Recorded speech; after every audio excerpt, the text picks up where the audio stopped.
তোমরা সবাই কেমন আছো? স্যার আমি ভালো আছি। তোমরা কে কে বেতন দিয়েছো? স্যার আমি দিয়েছি। স্যার আমি দিয়েছি। স্যার আমি দিয়েছি। স্যার আমি দিয়েছি। স্যার আমি 2 মাসের একসঙ্গে দেওনি। তাহলে তোমাদের কিছু প্রশ্ন করছি, ঠিক আছে? মনান্দ, 2 আর 2 কত হয়? স্যার হয় এবার বাঁধন, একটা প্রশ্নের উত্তর বলো। 252 টাকা 25 পয়সা আর 2.5 টাকা কত হয়?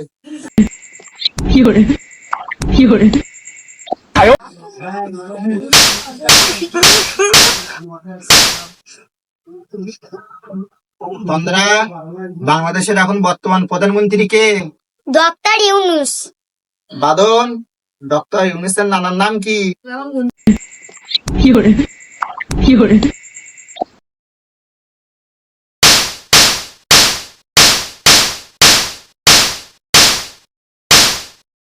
ছেলেপিলে লেখাপড়া করে না, শুধু ফাজলামি করে।